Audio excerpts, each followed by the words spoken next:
When the mind leads, the body follows. If your mind is strong, you can do anything. Train your mind first, and the body will catch up. That's how I built my whole career. When you do the things most people aren't willing to do, you will live the life most people never will. Whatever it is you're committed to, fight for it. What did you say? Fear is nothing but contaminated faith. That's right. Fear is nothing but contaminated faith. I make mistakes, but I strive every day to be a perfectionist. I got to trust that nothing out there can stop who I am inside. You got to stand on your faith. You got to stand on your strength. You got to stand on who you are. If you're not willing to go all the in on every single thing that you need to do to get where you want to be for 5-10 years, you ain't gonna fucking get there.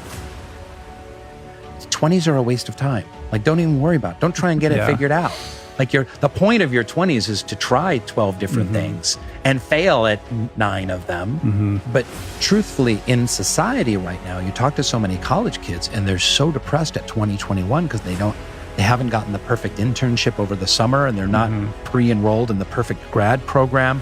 They don't have their, their job aligned. Now, I know it's hard to make a living out there. It's hard to have a career and make a living. It's much harder than in the 80s and 90s when we were, getting our educations. But nonetheless, if you view the 20s as a workshop stage, then it gives you you can relax a little bit. You gotta change that shit, man. Yeah, but you don't understand my life, David. Yeah, I do. So that's the thing about it. And that's why I can talk about it. But yeah, I get what you're saying. A lot of folks I get that mentality. I once had that mentality that no one understands what the I'm going through. And if you keep that mentality, you're gonna stay in the same exact spot that you're in. Instead of hitting that snooze button in the morning and not making your bed, you don't hit the snooze button. You get up. You don't want to go run. You go run. You don't want to go swim. You go swim. You don't want to make your bed. You make your bed. You don't want to clean your house. You clean your house. You don't want to study. You go and study. It's going to suck. It's not going to be fun. Do something that sucks every single day of your life. That's how you grow. You want to become a master at overcoming hard moments. That is, to me, the sign of a champion. And I dedicated this fight. I wasn't going to fight. I dedicated this fight to him. I was going to rip his heart out. I'm the best ever. I'm the most brutal and most vicious and most ruthless champion there's ever been. There's no one can stop me. Lynx is a conqueror. No, I'm Alexander. He's no Alexander. I'm the best ever. There's never been anybody as ruthless. I'm Sonny Liston. I'm Jack Dempsey. There's no one like me. I'm from Nairclaw. There's no one that can match me. My style is impetuous. My defense is impregnable. And I'm just ferocious. I want your heart. I want to eat his children. Praise be to Allah. No matter who you are, there are bumps and hits and bruises along the way. And my advice is to prepare yourself, because success and achievement come from overcoming adversity. A lot of pain in Troy's life is a result of the pain and the damage from his father that he then visits on his son. We have to, as black men, be mindful of that. Sometimes it's unfair, and sometimes we take it out on those we love. And I'm guilty of that frustration that we all have. But we have a responsibility and a duty to be fathers, not to just make babies, but to be real fathers. And you can't expect any good to come to you if you don't visit any good on your son or your daughter. So be a man. I lost faith in myself. I started getting insecure in my own craft. Because it wasn't going anywhere, innit? Slightly. Like, I had some sort of little motion, but I wasn't happy with it. Then I remember a switch started happening. Maybe I wasn't happy with my life. So I'd be in certain environments that I didn't really want to be in, and I'm just I'm going on my phone now, and I clocked myself. I became a hater, but it's mad because I grew up for my whole life up until, I don't know, maybe like 18. I never knew no feeling of jealousy, hate. Like, I was actually like, I don't know. Even now, I've probably gone back to my natural state, and I have no hate. I don't. No jealousy, no. No, I don't really feel them feelings there. But I remember in that time, and that's how you know you're just a product of your environment, innit? Because when I'm there and I'm looking, I don't want to be in this house. I'm scrolling my phone. I'm looking at these rappers now that I used to rate. I'm looking at them, I think, these lot are shit, man. Like the same people that I used to think were hard, I said, these are shit, I'm better, I must be better than them. See? I said, this guy's not even the truth. Like I'm starting clocking how it is to be a hater, and I became that. When you feel like giving up, don't. When you thinking about giving up, don't. When it look like you ain't gonna make it, keep going. When they tell you you can't, come on, man, who are they? When they tell you you're not gonna make it, don't believe them, man. Don't believe them. You got to be relentless. And I get what I get because I lived in beast mode. Y'all gotta do me a favor. Stop being gazelles. You're not average. There's nothing about you that's average. You're not even good. You were born to be great. When you cut this off, I want you to go look yourself in the mirror and I want you to vow. No more excuses. Like from this day forward, I'm not gonna be getting pumped up. I'm not just gonna be fired up. I'm about to start applying. What is the best advice you've ever heard or received? Live the life in the present moment. Learn from the past. Live in the present. And work for the future. People struggle to do things alone. And the path of the exceptional person is one of an exception, which means that you are not with other people. And rather than fighting that or bemoaning it, see it as an indicator that you're on the right path. Because if everyone else were cheering you on, then it means you're not in the right place, because it means you're just like everyone else, and that's not where you want to be. Here's something a guy said recently.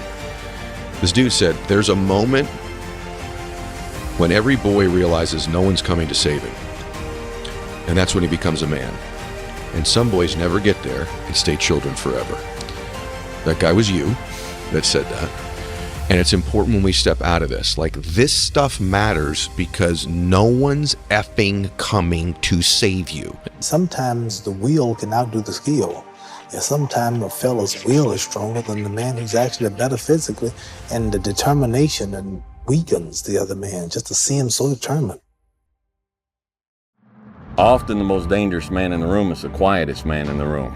If you stay in bed, if you stay on the couch, if you stay in your comfort zone, if you only do what is easy, your life will be hard. But if you do what is hard, if you get up, if you grind, if you are relentless, if you work as hard as possible, when other people are slacking off, your life will be easy.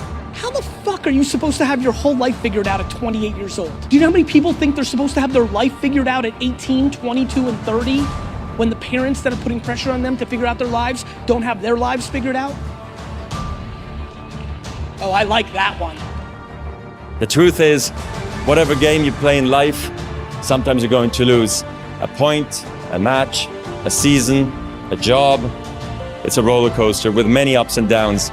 And it's natural when you're down to doubt yourself and to feel sorry for yourself. And by the way, your opponents have self-doubt too. Don't ever forget that. Hard times create hard men.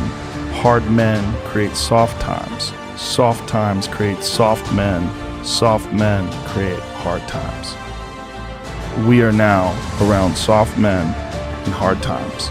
And guess what? I had to get up even though it was hard, and I had to take ownership of my life, take ownership of my time, take ownership of my day. And there are those of you messed up. Why? Because you don't understand think, act, eat, rest. We talking about a schedule. I realized that my strength is in my routine. Why? Because I'm not as strong as I thought I was. I'm not as intelligent as I thought I was. It's in my routine. It's what I do every day repeatedly. Let me tell you a magic thing about tired. If you sleep 2 hours or 3 hours, the next day you'll say, I'm tired, I haven't slept.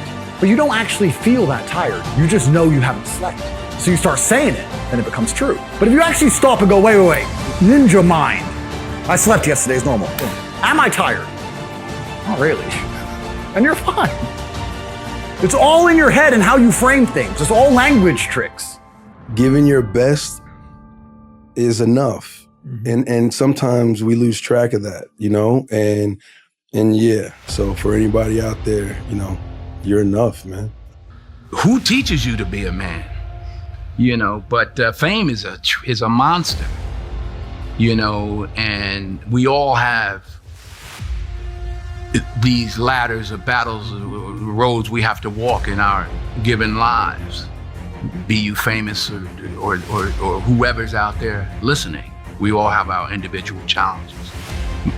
It's cliche, money don't make it better. It don't. Fame just magnifies the problems and the opportunities. I never looked at things as problems. I look at them as opportunities. Maybe that's something I can say. You know, someone, but she did this, and I was, well, what an opportunity you had. Yeah, well, the world, you know, because they said this and Shannon said that. Yeah, well, what an opportunity you have to make a difference, because you never know who's watching. If you had the qualities of fortitude, grit, discipline, mental toughness, you wouldn't need a program for your finances. You wouldn't need another fitness program. You would understand how to execute. The missing link is and always has been you.